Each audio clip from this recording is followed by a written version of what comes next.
I'm John Byrne with Poets and Quants. I'm Sandy Kreisberg, the HBS guru. Welcome to another edition of Handicapping Your MBA Odds. Today's candidate seems like a winner. She is a female, an Indian. She has a mechanical engineering degree, undergrad, 3.8 GPA.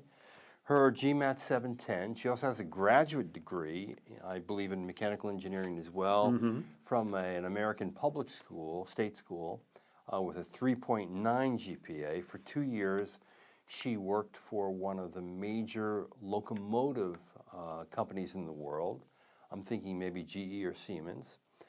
And she now works and has worked for a little under a year for one of the big three automakers, obviously GM, Ford, or Chrysler. She wants to get an MBA, and she has identified a number of really top-tier schools. What does she say? Does she say what she wants to do? Yes, indeed. She has a short-term goal and a long-term goal. Her short-term goal is to move into high-level management strategy at an automotive firm. So she essentially wants to stay where she is. Sounds okay to me. Yeah. And her long-term goal is to become a strategy consultant and move to the tech sector, which you might argue, why shouldn't she do that right away with the MBA? Aren't the CEOs of a lot of auto companies, isn't the CEO of GM a female now? Yes. Answer yes. Yes, and she went to Stanford in their AMP program. The previous CEO of General Motors was a Harvard MBA. And that would be Rick Wagner, and actually his successor, his immediate successor, Fritz Henderson, also was a Harvard MBA. In any case, how do you know that? This young lady who this is what happens when you're trying to show off a little bit with John Byrne. Who is 27, wants to go to Harvard, Stanford, Haas, Kellogg, or Columbia. What do you say? Yes, yes, yes, yes, and yes. This is a totally impressive, consistent, screwed together package. She's female in the automobile industry. Engineering background, obviously. Engineering background. She's got very high stats. She's got a consistent story. And she's worked for a locomotive company. That's a good one. And now she's working at a big three automotive company, and she doesn't want to go into private equity. She wants to stay in the automobile business. Business schools have to pay a certain homage, is that the way?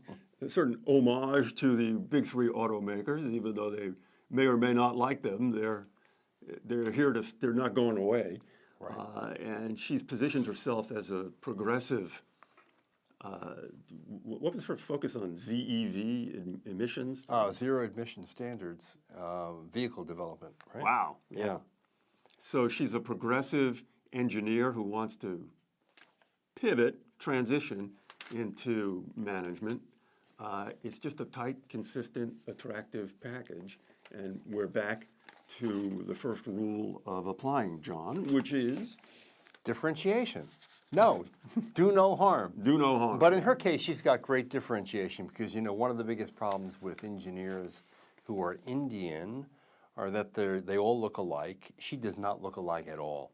I mean, for some obvious reasons, including her gender. Yes. Yes, but especially because she worked in a locomotive manufacturing operation and now in automobile manufacturing. Actually, she did her internship at the Department of Energy on electric vehicles, which is another interesting wrinkle because essentially, you know, the automobile industry, the hits keep coming. The vehicle industry is basically at the very beginning of a major transformation in terms of alternative energy. Yeah. And so that's going to be incredibly hot.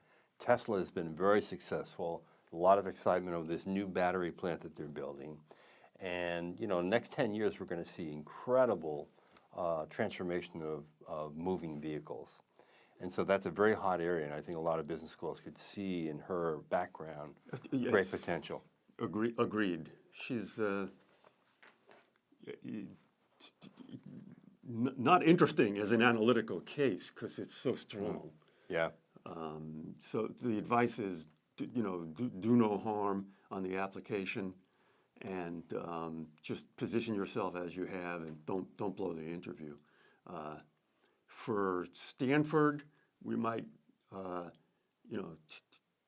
since we've got a little time here, we might talk about how she might present herself to Stanford, or the Stanford first essay, what they're looking for in that essay. I mean, what matters most? Yeah, and what why? matters most to you and why.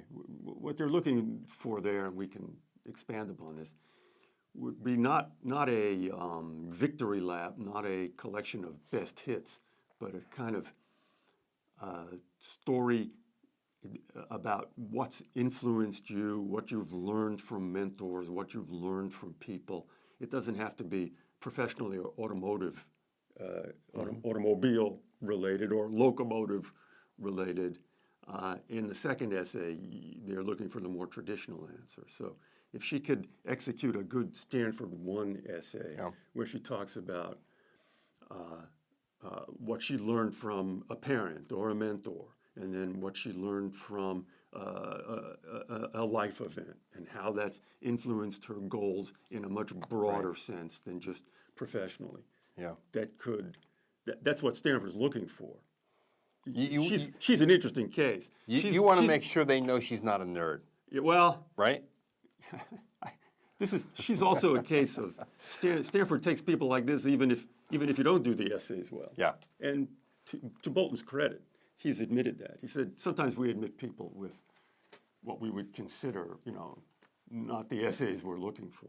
What about her goals? Okay, she has a short-term goal, which you mentioned before, which was she wants to get a strategy role in an automobile manufacturing firm. Yeah, so she wants to move out natural. of obviously the engineering space and move into strategy. Yeah, well, you got to say that if you're getting an MBA. Otherwise, Yeah. you can get there are degrees for people who are technical managers. And then of course she wants to long-term work for a strategy consultant, preferably in the tech area, which she could do right now, actually, once getting her MBA. Nobody. She could expand her long-term goals to say, I want to be an impactful leader. She could give your spiel. The automobile industry is changing. It's going to present, because of energy, because of electric cars, because of drones, emission credits, personal drones, right? Car sharing. Yeah, blah, blah, blah. Very exciting. Driverless cars. We got it. Okay. Very exciting place to be. Biofuels. That's what I got to put up with, Mom. Okay. Very exciting place to be. It presents a lot of management challenges. I want to be an innovative, exciting leader. I am heartened by the, CEOs in, what's the name of the GM CEO? Barra? Oh, Mary Barra. Barra, yeah. She could say that too, but that's just, the cherry on the fruit salad.